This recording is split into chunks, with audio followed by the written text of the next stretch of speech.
গিন্নি, শুনতে পাচ্ছ টালির আওয়াজ? বাড়ির কর্তা তোমাদের ভয়ে টালির চালের ওপর গিয়ে বসে আছে। তাড়াতাড়ি বল, সিন্ধুকের চাবি কোথায় রেখেছিস? না হলে সব কটাকে এখানে মেরে রেখে যাব।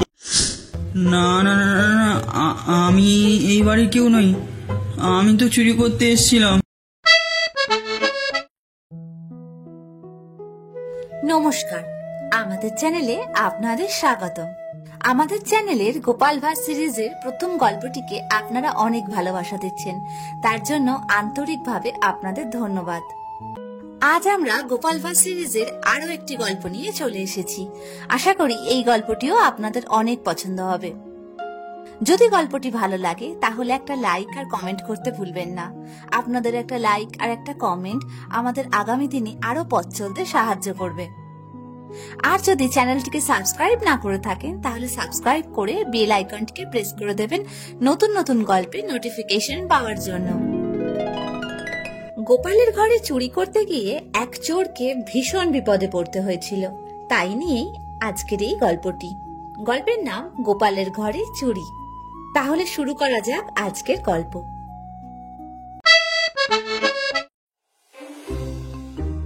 গোপাল তখনও পাকা বাড়ি করতে পারেনি। মাটির দেওয়াল, টালির ছাউনি।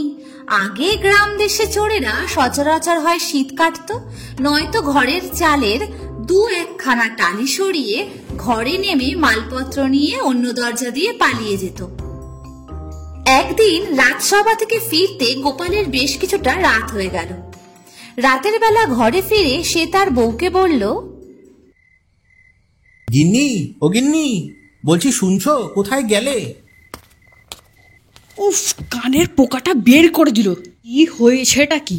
এত চেঁচাচ্ছ কেন? শুনলাম আশেপাশে খুব চোরের উৎপাত বেড়েছে, একটু সাবধানে থাকতে হবে, বুঝলে? হ্যাঁ, সে আর বলতে। আজ পর্যন্ত তো একটা পাকা বাড়ি করে উঠতে পারলে না। আমার সারাটা জীবন এই টালির ছাউনি আর মাটির দেওয়ালে কেটে গেল। আহা, রাগ করছো কেন? আজ রাজসভায় অনেক কাজ ছিল। খেতে দাও দেখি, খুব ক্লান্ত লাগছে, অনেক রাতও হলো। না না, রাগ করবো কেন? তুমি বরং খেয়ে দে ঘুমাও, আর আমি সারাটা রাত এখানে চোরের অপেক্ষায় জেগে বসে থাকি, কেমন? হঠাৎ গোপাল একটা কিসের যেন শব্দ শুনতে পেল। গিন্নি, শুনতে পাচ্ছ টালির আওয়াজ? হ্যাঁ গো, শুনতে পাচ্ছি। মনে হয় চোর বেটা টালির চালের উপর বসে টালি সরিয়ে নিচে নামার চেষ্টা করছে।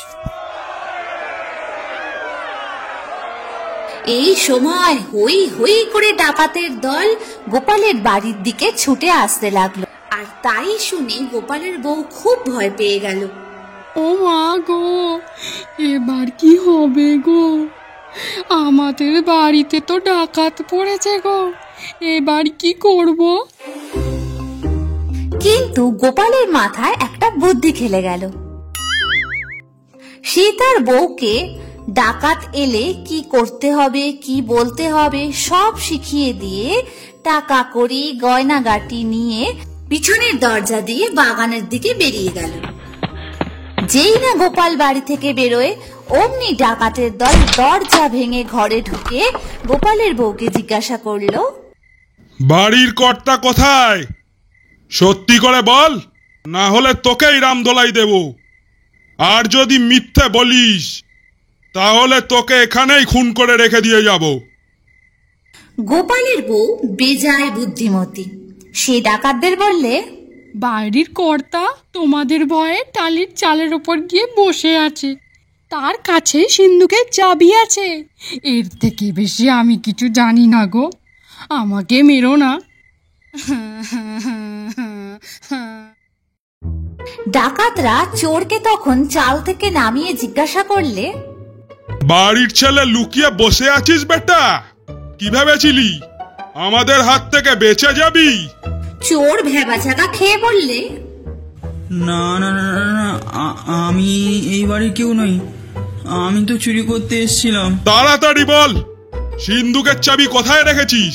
না হলে সব কটাকে এখানে মেরে রেখে যাব। আমি সত্যি বলছি, আমি জানি না সিন্ধুকের চাবি কোথায়। আমি এই বাড়ির কেউ নেই। আমাকে মারবেন না, আমাকে ছেড়ে দিন দয়া করে। আমি সত্যিই কিছু জানি না। ডাকাতেরা কিন্তু চোরের কথা মোটেই বিশ্বাস করলো না।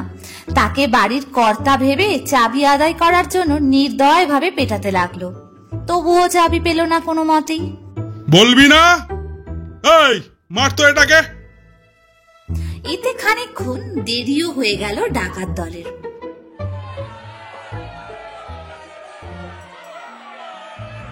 ইতিমধ্যে গোপাল বাইরে থেকে গ্রামের লোকজন নিয়ে হই হই করে আসতে থাকলে ডাকাতেরা ভয় পেয়ে পালিয়ে গেল বটে, কিন্তু চোরটাকে প্রায় মেরেই রেখে গেল। গোপাল আর একটু দেরি করলেই বেচারা প্রাণে মারা যেত সেদিন। পাড়াপড়শি ডাকাত তাড়াতে এসে মৃতপ্রায় চোরটাকে বাগে পেয়ে যেই মারতে যাবে, গোপালের স্ত্রী বাধা দিয়ে বললে, ওকে আর মেরো না গো, ওকে বাড়ির কর্তা বানিয়ে আমরা এ যাত্রায় বেঁচে গেলুম। আধমরা চোরটার ওপর আর খাঁড়ার ঘা দিও না, ও আমাদের বড় উপকার করেছে গো। তারপর গোপালের স্ত্রী যখন সব কথা খুলে বললে পাড়ার লোকেদের, তখন পাড়ার লোকেরা গোপাল ও গোপালের স্ত্রীর বুদ্ধির খুব প্রশংসা করতে লাগলো। চোরটাকে গরম দুধ খাইয়ে চাঙ্গা করে তুলে বিদায় করে দেওয়া হলো। তবে বলা বাহুল্য, যাতে সে আর কোনোদিন চুরি না করে তার জন্য সতর্ক করেও দেওয়া হলো, এবং ব্যবসাপত্র করে সৎ পথে চলার জন্য গোপাল তাকে কিছু টাকা ব্যবস্থাও করে দিল।